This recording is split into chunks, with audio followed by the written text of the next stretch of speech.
Leo nitakukumbusha jinsi tulivyopendana, penzi la kimapenzi, penzi la kweli na mampenzi. Penzi ukuti huba kidalipo. Ghafla jini kisirani, utoto na ego vikaingia kati. Sasa hivi penzi limekuwa penzi kombolela, hatuonani. DX wake kashabutua kombolela kibutu. Kaniacha na zinga, wamerudiana. Siamini tena mapenzi.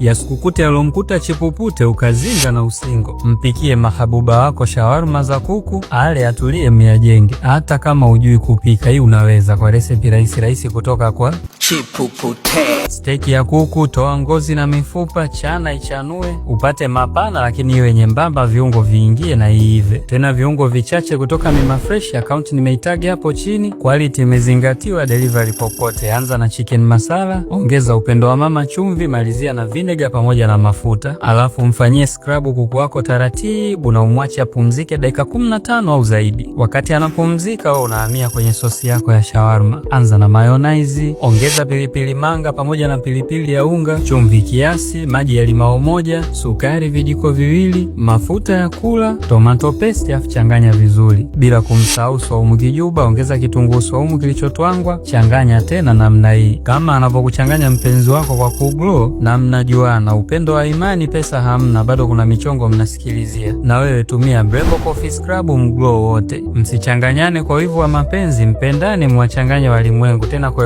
18,000 tu una glow. Alafu rudi kwenye kuku sasa. Ivisha kwa moto wa kati bila kufunika, ili mafuriko yaishe, ubaki upididi. Upididi ukibaki, kaanga kidogo, alafu weka kwenye sahani. Chambua chambu kuchambuka namna hii, alafu rudisha tena kwenye pan, kaanga tena kidogo. Temeke shawarma wrap yako. Eti temeke tena? Hapana, sio temeke. Tandika shawarma wrap yako, weka sosi kidogo, ongeza mboga unazozipenda na zinazopatikana mahali ambapo wewe upo. Usishindwe kula vizuri kisa majani ya salad hayapatikani ulipo, lakini chondo usituwekee majani ya maboga undani. Weka vitu simple kama hapo kuna kitunguu, karoti pamoja na kabeji imekatwa nyembamba. Baada ya mboga, ongeza kuku, juu yake weka sosi tena. Weka mboga tena, ongeza sosi, usiibanie, ndo siri ya mchezo ilipo. Na usisahau kuweka nyanya, alafu kunja shawarma yako namna hii. Kama unahitaji recipe ya kutengeneza shawarma wrap, comment hapo chini. Shuka la shawarma tutaonesha kwenye video zinazofuata. Baada ya majivuno kulogwa, baada ya chuo uwinga, na baada ya mikunjo ya shawarma kubabuliwa. Babua pande zote mbili za shawarma kwenye pani kwa moto wa kati, na pani zako ziko tayari kwa kuliwa. Kula zikiwa bado za moto na zinapendeza na soda baridi. Enjoy na huyo jambazi mwenzio. Mimi jambazi wangu kesho nitakusimulia kilichonikuta baada ya kuachana naye.